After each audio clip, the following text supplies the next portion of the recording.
दोस्तों बहुत बहुत स्वागत करता हूं आप सभी का।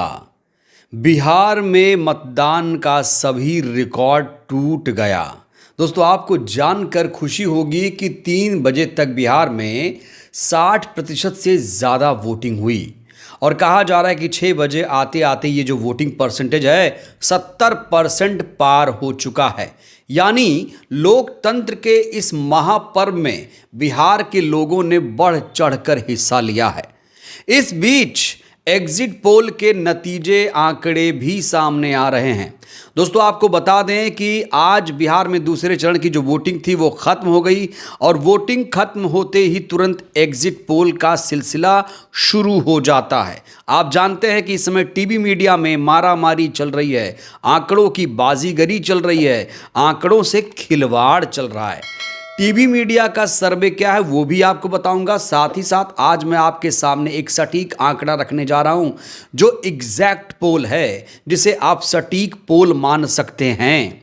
आपको बता दें कि बिहार में 243 विधानसभा सीटें हैं, बहुमत के लिए चाहिए 122 सीटें और सभी के मन में एक ही सवाल है कि क्या नीतीश सरकार बरकरार रहेगी या फिर बिहार में इस बार बड़ा बदलाव होगा। वैसे दोस्तों आपने बहुत सारे ओपिनियन पोल इससे पहले देखे होंगे। एग्जिट पोल ओपिनियन पोल में यही अंतर होता है कि जो ओपिनियन पोल होता है वो चुनाव से पहले का होता है, चुनाव के बाद भी हो सकता है, लेकिन आमतौर पर ओपिनियन पोल चुनाव के पहले होता है, मतदान के पहले होता है। लेकिन जो एग्जिट पोल होता है वो मतदाताओं से पूछकर तैयार किया जाता है, मतदाताओं के रुझान को देखते हुए तैयार किया जाता है। कभी कभी एग्जिट पोल में यह भी होता है कि मतदाता गलत भी बोल जाता है। हो सकता है वो कैमरे पे ना बोलना चाहे या लोगों को ना बताना चाहे, तो कभी वो दूसरी पार्टी का नाम भी ले लेता है। लेकिन जो एग्जिट पोल होता है कहा जाता है कि ओपिनियन पोल से ज़्यादा सटीक माना जाता है।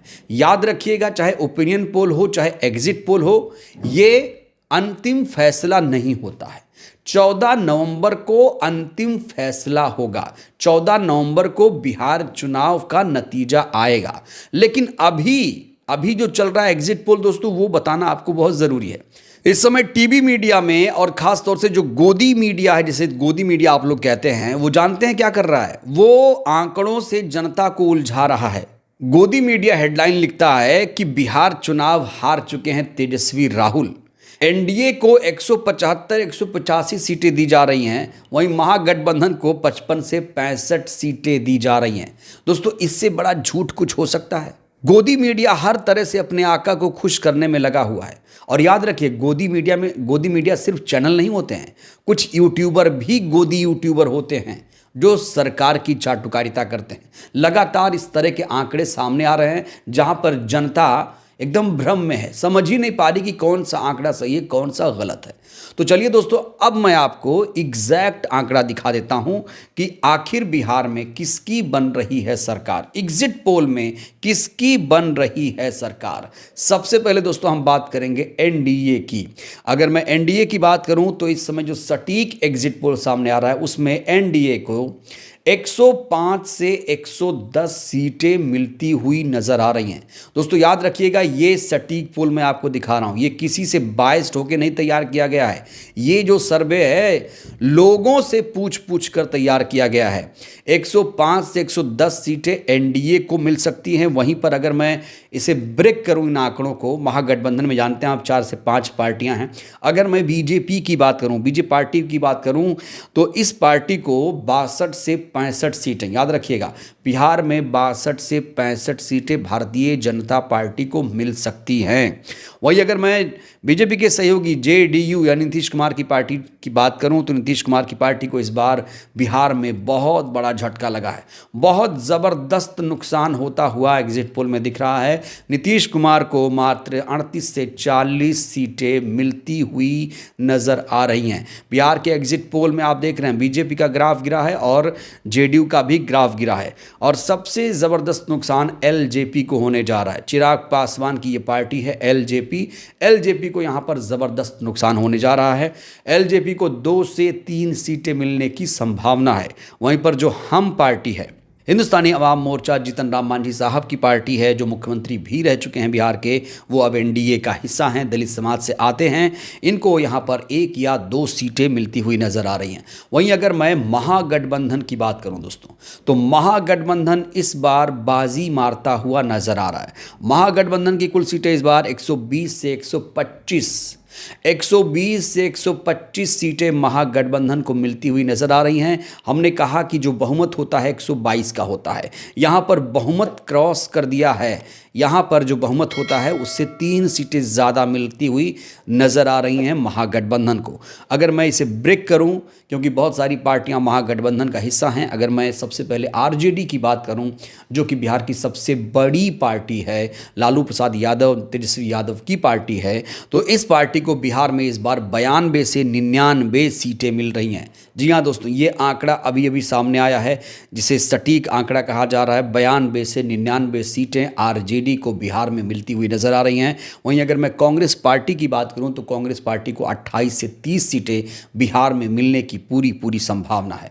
अगर मैं लेफ्ट की बात करूं, तो लेफ्ट को बिहार में, जिसमें लेफ्ट में अगर आप 3 पार्टियों को रखिए, सीपीएम, सीपीआई, सीपीआई-एमएल, इन तीनों को अगर आप मिला देंगे तो 12 से 15 सीटें लेफ्ट को बिहार में मिलती हुई नजर आ रही हैं।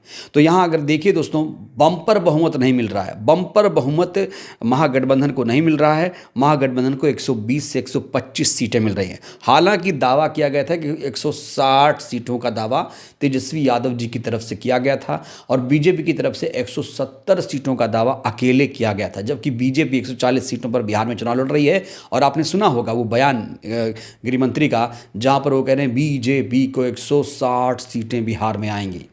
ये भी नहीं पता कि हम कितनी सीटों पर लड़ रहे हैं। हालांकि तेजस्वी यादव लगातार ये कह रहे हैं कि हमारी सरकार बनेगी, और जो एग्जिट पोल के आंकड़े आ रहे हैं उसमें तेजस्वी यादव की सरकार बनती हुई नजर आ रही है। अब दोस्तों, उन पार्टियों की बात करते हैं जिन पार्टियों की बात टीवी मीडिया ने किया ही नहीं। खासतौर से एआईएमआईएम, जन स्वराज पार्टी और बीएसपी की अगर बात करें, तो एआईएमआईएम को 10 से 12 सीटें एआईएमआईएम को बिहार में मिलती हुई नजर आ रही हैं। वहीं बीएसपी के बारे में बात करें, जिसके बारे में कोई भी बात नहीं कर रहा है, बीएसपी को सब अंडर एस्टिमेट कर रहे हैं, लेकिन बीएसपी ने इस बार कमाल का चुनाव लड़ा है दोस्तों। कहा जा रहा था कि बीएसपी 18 सीटें जीत सकती है, लेकिन एग्जिट पोल में जो आंकड़े आए हैं वो 8 से 10 सीटें दिखाई जा रही हैं। 8 से 10 सीटों पर मजबूत नजर आ रही है बहुजन समाज पार्टी। बहुजन समाज पार्टी का नाम सुनते ही कई लोग बौखला जाते हैं, परेशान हो जाते हैं कि ये पार्टी कहाँ जीत रही है। लेकिन दोस्तों, एग्जिट पोल में रेस में ये पार्टी नजर आ रही है। अगर मैं जन स्वराज पार्टी की बात करूँ, जन स्वराज पार्टी जो कि पीके की पार्टी है, जन स्वराज पार्टी को 2 से 4 सीटें, याद रखिएगा, 2 से 4 सीटें जन स्वराज पार्टी को यहाँ पर मिलती हुई नजर आ रही हैं।